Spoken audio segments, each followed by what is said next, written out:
Vivendo num mundo que o mundo diz uma coisa e a igreja diz outra. Parece que é realmente uma batalha, é uma guerra cultural. E como que a gente faz para viver diante dessa guerra? Como que o cristão deve lidar com todas essas coisas ao nosso redor? Eu quero olhar com vocês para um texto que vai nos dizer um pouco dessa guerra e como que nós devemos nos portar diante dela. Quero convidar você a abrir em Daniel, capítulo 1, livro do profeta Daniel. Você vai passar Isaías, Jeremias, Lamentações, Ezequiel. Você vai chegar lá em Daniel, tá? Vai folheando aí.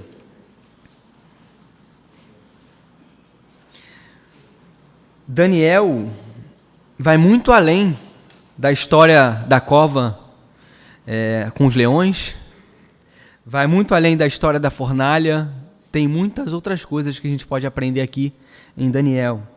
Foi o tema da IBF esse ano, e se Deus quiser eu pretendo pregar algumas mensagens no livro de Daniel. Hoje vai ser a primeira, uma espécie de introdução, mas que certamente vai falar aos nossos corações essa manhã.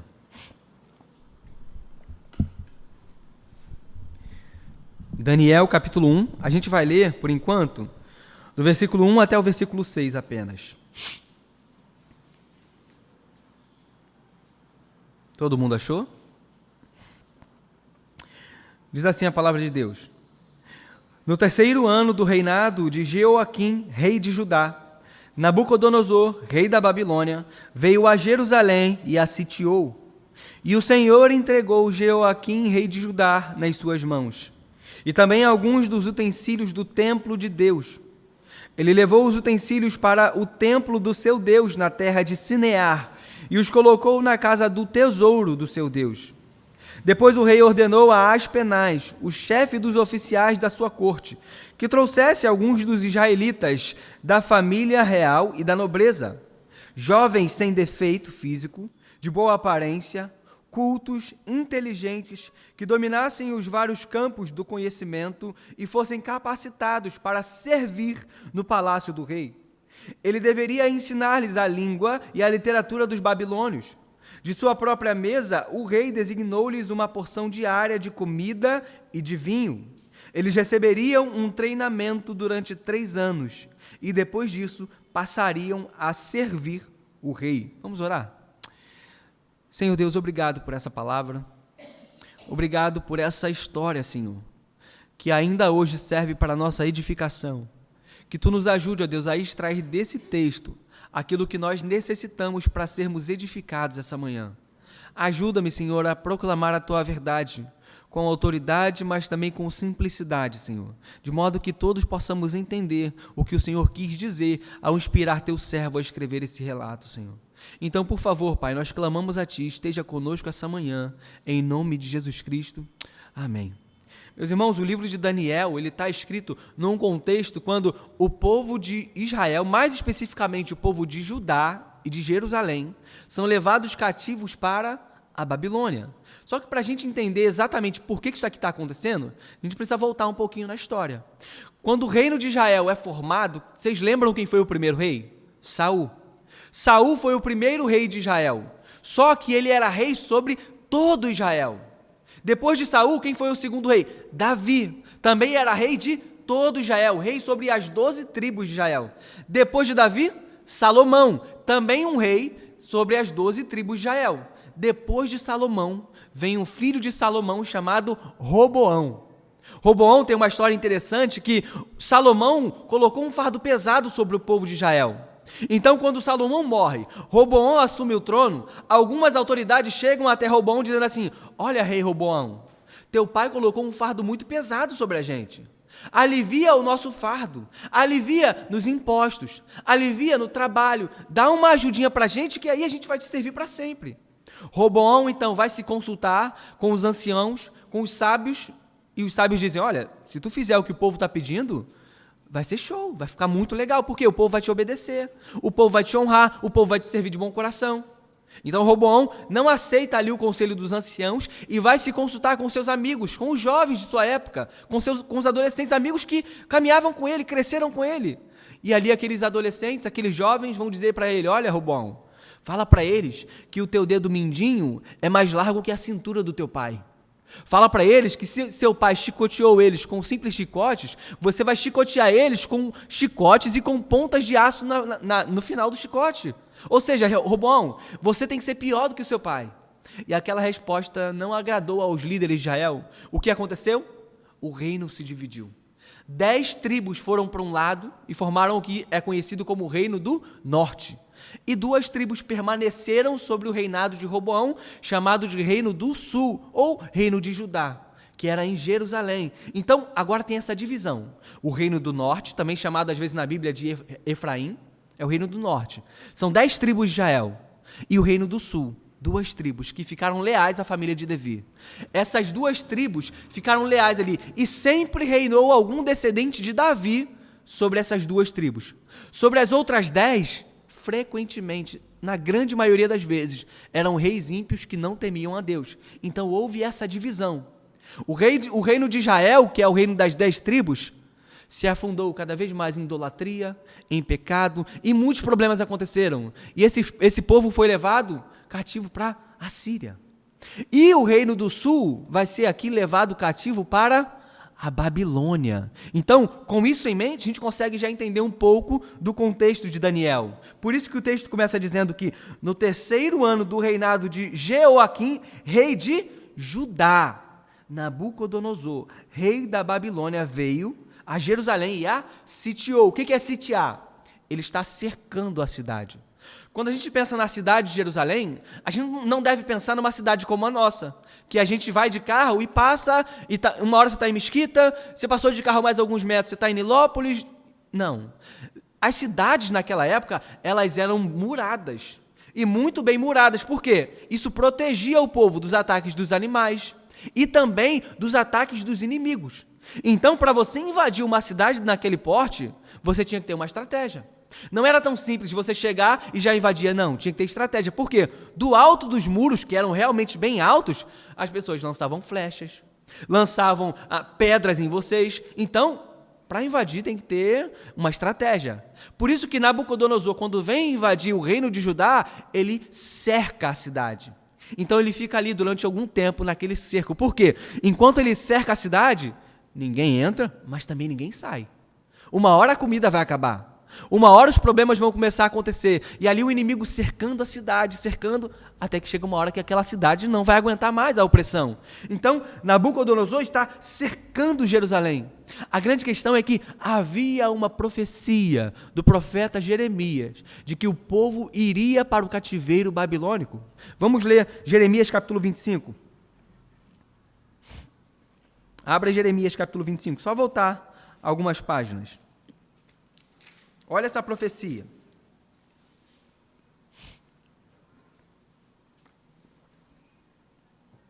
Diz assim, versículo 1.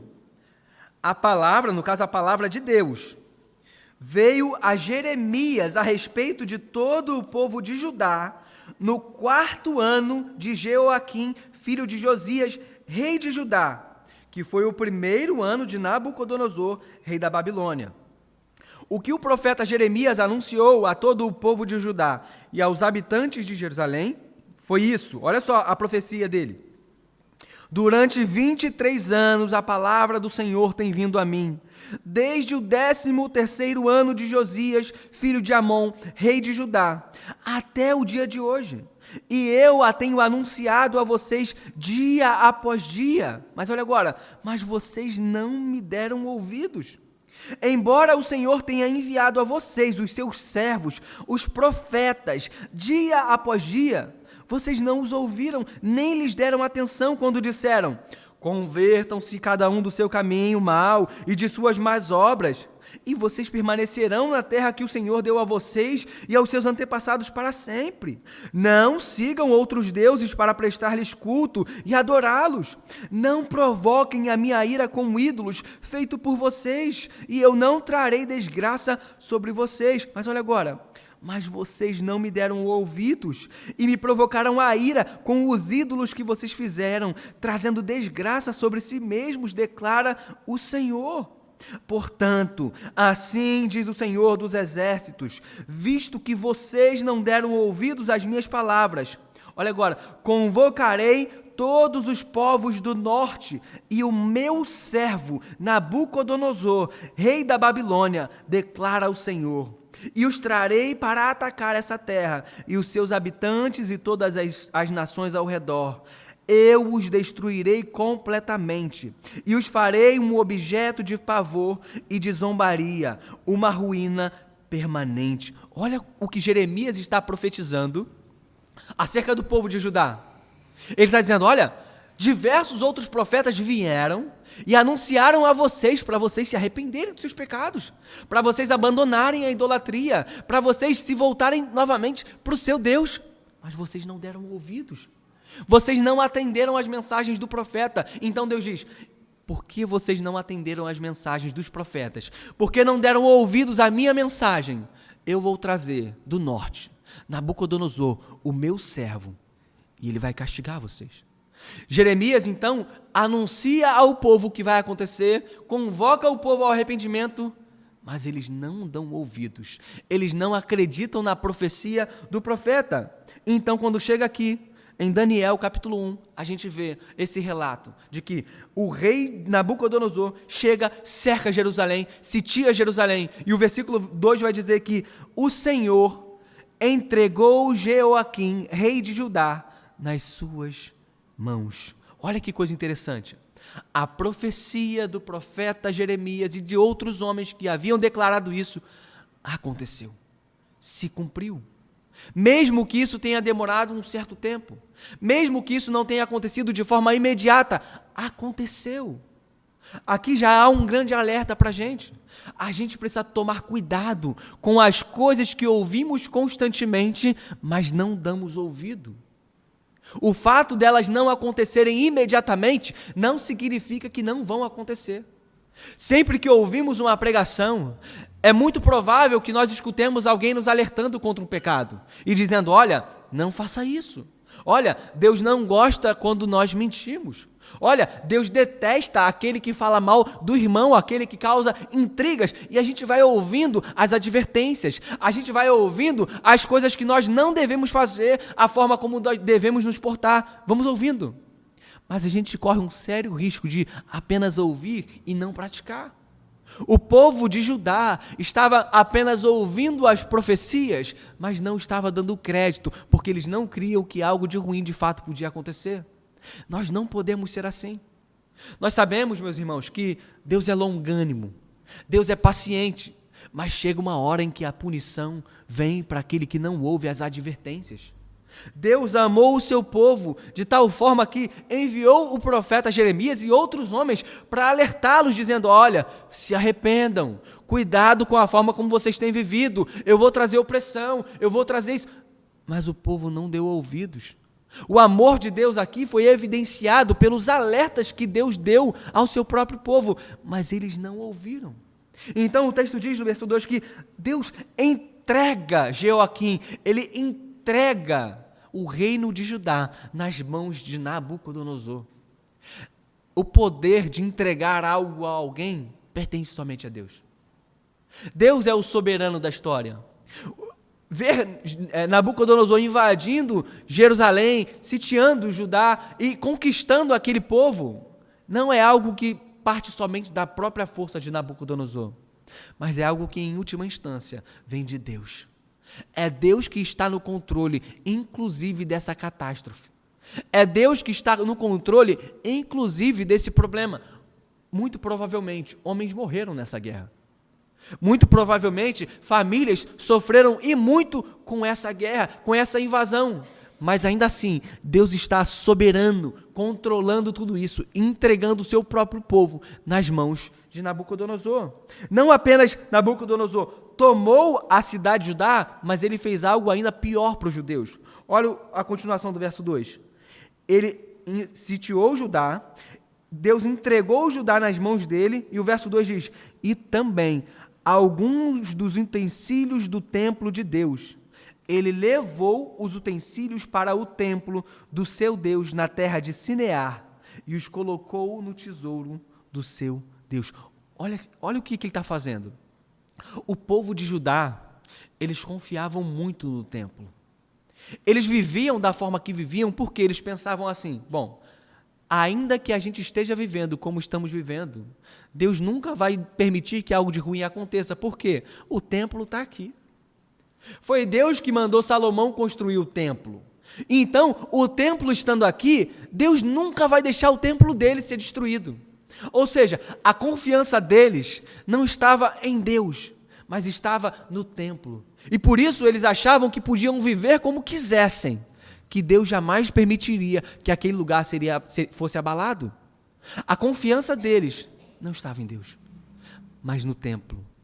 Há um grande problema em nossas vidas quando nós confiamos não em Deus, mas nas coisas que fazemos.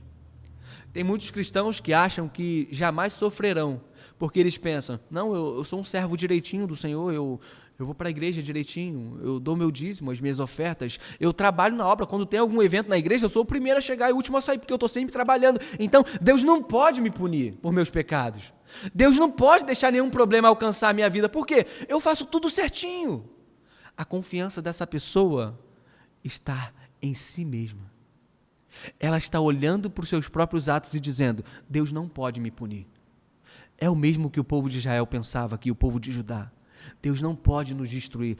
Essa profecia de Jeremias não é verdade. O templo está aqui, Deus jamais vai destruir essa obra de arte que Salomão construiu, essa beleza, onde a presença dele está e se encontra com a gente. Deus não vai destruir isso aqui. Então eles continuavam em seus pecados, em suas transgressões.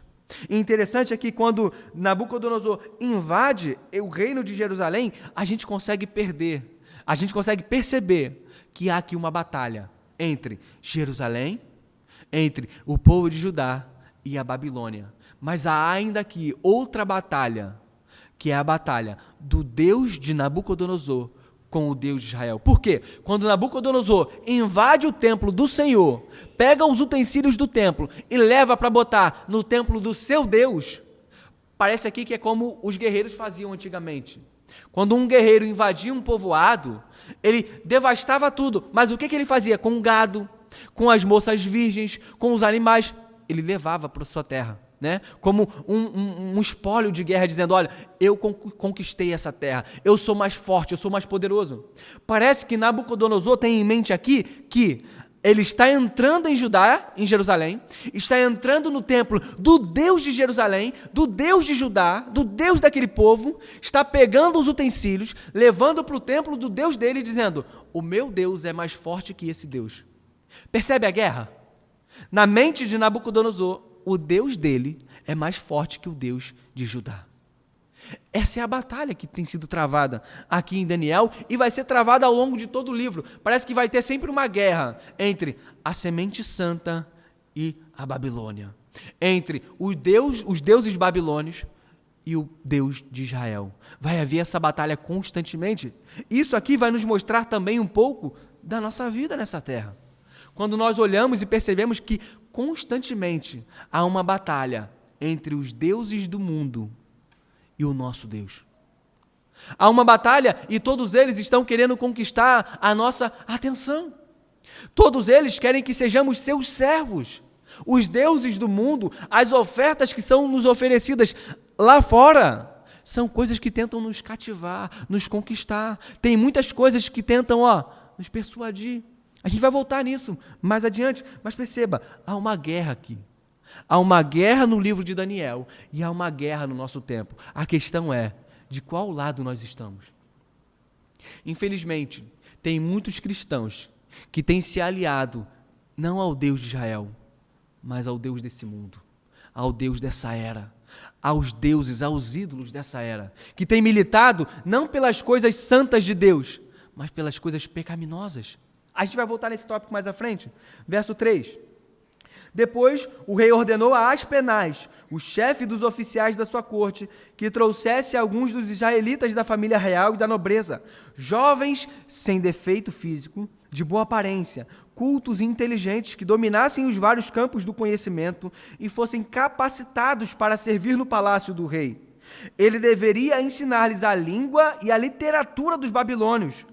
Olha agora, de sua própria mesa, o rei designou-lhes uma porção diária de comida e de vinho. Eles receberiam um treinamento durante 3 anos e depois disso passariam a servir o rei. Olha que interessante. A estratégia de Nabucodonosor não é a mesma estratégia que, por exemplo, o faraó usou lá no Egito, lá em Êxodo. Quando a gente lê o livro de Êxodo, o que a gente percebe? Que o faraó só oprimia o povo, só castigava, só colocava trabalhos forçados para o povo fazer. O que isso gerou? Uma revolta. E revolta nunca é bom para um rei que está tentando dominar um povo. Nabucodonosor parece que entende uma boa estratégia como a de pegar os homens do povo, os nobres, aqueles que têm importância, aqueles que são inteligentes, aqueles que têm alguma notoriedade, traz esses homens para a Babilônia, mas não para serem escravos. Não para que eles possam carregar pedra, não para que eles possam carregar madeira, não para tomar chicotada, mas para ser colocados, tendo do bom e do melhor, aprendendo sobre as coisas da Babilônia. Por quê? A ideia de Nabucodonosor não é dominar somente Judá. Muito provavelmente ele quer expandir o seu reino, ele quer conquistar outros povos, e ele sabe que chega um momento em que ele não teria homens suficientes para conquistar os povos. Porque imagine, vamos tentar trazer para o nosso tempo, imagine que Nilópolis, que é o menor município da Baixada Fluminense, quer conquistar Mesquita. Então a gente vai para a guerra contra Mesquita, e a gente vai e consegue ganhar a guerra contra Mesquita. Depois a gente começa a pensar, não, agora a gente vai conquistar Nova Iguaçu, que já é maior do que Mesquita também. Vai ter gente suficiente em Nilópolis para conquistar Mesquita e Nova Iguaçu? Se o povo de Mesquita e de Nova Iguaçu se juntar, os rebeldes se juntarem para vir contra o povo de Nilópolis, vai ter homem suficiente para matar todo mundo? Vai ter homem suficiente para guerrear contra todo mundo? Imagina se o povo de Nilópolis agora inventa, não, vamos conquistar Mesquita, Nova Iguaçu e Caxias. Vai ter como? Chega uma hora que o exército de Nilópolis não vai dar conta dos outros. Por quê? Tem muito mais inimigos do que gente capacitada para lutar. Por isso que Nabucodonosor, ele não apenas traz o povo que ele conquista para sua terra para escravizar. Não, ele traz e eles coloca em posições de autoridade. Ele está meio que recrutando mais servos, recrutando mais soldados que não eram babilônios, mas eram dos outros povos. Então, quando tentasse surgir uma rebeldia de Judá contra o povo de Israel, contra o povo da Babilônia, eles iam olhar lá e falar, poxa, mas o fulano de tal está lá, ele é uma pessoa muito boa. Não, mas aquele fulano que era meu vizinho está trabalhando lá para o Nabucodonosor, eu não posso guerrear contra ele. E assim, ele vai tentando aumentar o seu exército para então conquistar mais pessoas. Essa estratégia parece muito mais eficaz do que a estratégia de simplesmente sair punindo, chicoteando e maltratando o povo. Por isso que Nabucodonosor trata esses homens de Judá, esses príncipes de Judá, muito bem. É uma estratégia feroz. Ele quer transformar inimigos da Babilônia em amigos da Babilônia. Essa é a estratégia de Satanás, para tornar os servos de Deus aliados aos servos do mundo, não com chicotadas, não com pauladas, não com maldições, mas com coisas que aparentemente são boas, mas que no final causam ruína. Satanás tem uma estratégia parecida com a de Nabucodonosor. Ele quer pegar os amigos de Deus, que são seus inimigos, e torná-los em inimigos de Deus e seus amigos. É por isso que a gente vê muitos cristãos militando por pautas não cristãs. Muitos cristãos defendendo o aborto. Não é uma coisa que a igreja defende. Não é uma coisa que a palavra de Deus defende. É uma coisa maligna, diabólica. Dessa forma, quando um cristão defende isso, ele já não é mais amigo de Deus. Ele agora é inimigo de Deus e se tornou amigo do mundo. Percebe como isso vai sendo atrativo? Parece que Nabucodonosor quer colocar na consciência desses judeus o conhecimento da Babilônia. Ele quer colocar a sabedoria da Babilônia. E ele quer alimentá-los com a comida da Babilônia, para que eles esqueçam de onde eles eram e quem eles são de verdade. Eles querem atrair os amigos de Deus e fazer com que eles sejam agora inimigos de Deus. Meus irmãos, o mundo tem tentado fazer isso com a gente. Converter o nosso pensamento para que militemos pelas causas do mundo, causas LGBTs. A questão de ter filhos ou não, muitos cristãos hoje em dia, com pensamentos egoístas, dizendo, não quero ter filhos porque filhos só traz problema. Negando completamente um dos propósitos que Deus estabeleceu na criação do homem. Dizendo que um dos papéis do homem é sim, se casar e ter filhos, porque eles são bênção e herança do Senhor. E muitos estão dizendo, não, ter filhos só traz problema, só traz dívida, só traz dificuldade. Se alinhando ao pensamento do mundo.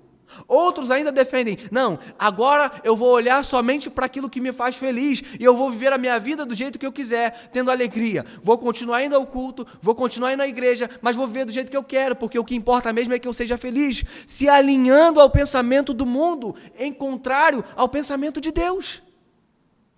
Deixando a lei do Senhor, os mandamentos do Senhor, não buscando agradar a Deus em primeiro lugar, mas a si mesmos. É uma guerra, meus irmãos. De fato, estamos em uma guerra. A grande questão é, de que lado nós estamos?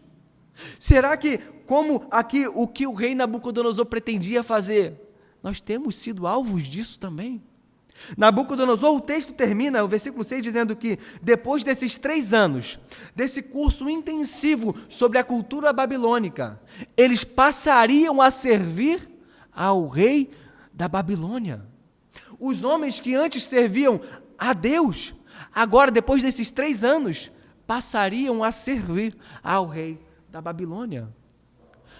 Não é muito fácil olharmos, por exemplo, para as universidades dos nossos dias e perceber que, depois de 4 anos de universidade, muitas pessoas deixam de servir a Deus e passam a servir o Deus dessa presente era.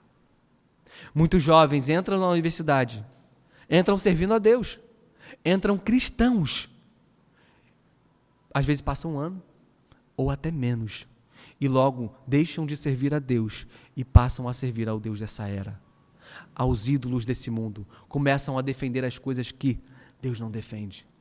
Meus irmãos, estamos em uma guerra. A grande questão é, como nós vamos viver? De que lado você está? Nessa batalha, de que lado você está? Perceba que eles passariam 3 anos aprendendo todo o conhecimento dos babilônios. Se não fossem pessoas firmadas no conhecimento do Senhor, a batalha estava perdida. Para você guerrear a guerra de hoje, você precisa estar firmado no conhecimento de Deus. Senão as pessoas lá fora vão te engolir.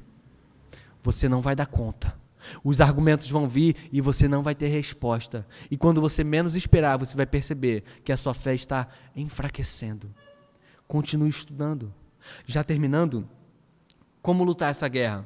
A gente vai ver isso em outras mensagens, em outras pregações. Mas existem 3 maneiras de lutar essa guerra. Daniel vai nos mostrar isso mais à frente. A primeira maneira é de joelhos, orando. Daniel era um homem de oração. Era alguém que a Bíblia dá um testemunho de que orava 3 vezes ao dia. 3 vezes ao dia, Daniel orava. A primeira coisa que devemos fazer para enfrentar essa guerra é orando. O livro de Daniel também vai nos mostrar Daniel estudando a palavra. A gente vai olhar para isso mais à frente. O segundo passo é sentado. O primeiro é de joelhos, o segundo é sentados, lendo, estudando, aprendendo. Não ouça somente o que a cultura babilônica da nossa era tem a nos dizer. Não dê ouvidos somente àquilo que os inimigos do cristianismo dizem, mas sente-se sob a palavra de Deus, estude a Escritura e então ouça também o que Deus diz a respeito dos temas que você tem ouvido. De joelhos, sentados e em pé. É o terceiro ponto. É de pé que a gente luta a batalha. Não basta só orar, não basta só estudar. A gente precisa conversar com as pessoas. A gente precisa agir. Nossos pés precisam caminhar. Porque numa guerra, se você ficar parado, vai dar ruim. Então, meus irmãos, que nós possamos sair daqui nessa manhã tendo essa consciência de que, assim como Daniel estava envolvido em uma batalha, entre Jerusalém e a Babilônia, entre o Deus de Israel e o Deus babilônico. Também estamos nessa batalha e precisamos lutar para vencê-la. Nabucodonosor queria um exército cada vez maior para conquistar outros povos. Nós também precisamos de um exército de cristãos cada vez maior para conquistar outros corações. Assim como Nabucodonosor queria converter os inimigos em amigos da Babilônia, Deus também deseja, e Ele converte os inimigos do cristianismo em amigos de Deus. Amigos esses que vão atrás de outras almas para trazer outros amigos e transformar outros inimigos em amigos. É o chamado da igreja. Por isso, a guerra lá fora deve ser encarada dessa forma.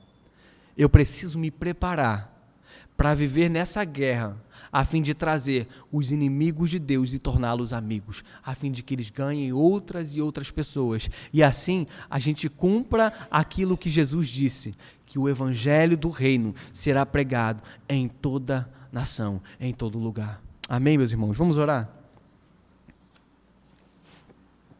Senhor Deus, que essa breve reflexão, ó Pai, possa nos motivar a viver mais e melhor para a sua glória, Senhor. Abre os nossos olhos, ó Deus, para que possamos perceber que, de fato, há uma batalha, Senhor, uma guerra que tem sido travada entre o Teu povo e o mundo, ó Deus. Não nos deixe perder essa guerra de vista, Senhor.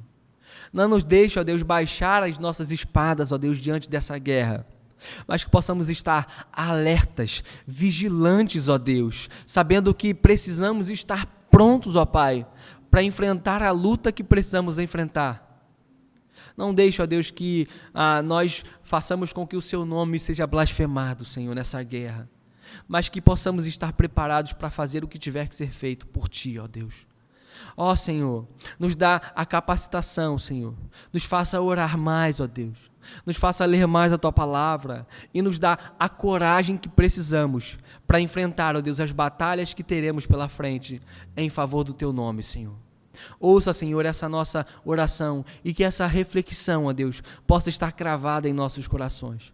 Nos motive a continuar, ó Deus, lendo e estudando o livro do profeta Daniel, para saber como devemos viver no meio de um mundo onde há uma batalha, onde há uma guerra entre o Teu povo e o povo, ó Deus, que não Te ama e não Te serve, ó Deus. Em nome de Jesus Cristo, nos abençoe e nos ajude. Amém, Senhor. Amém.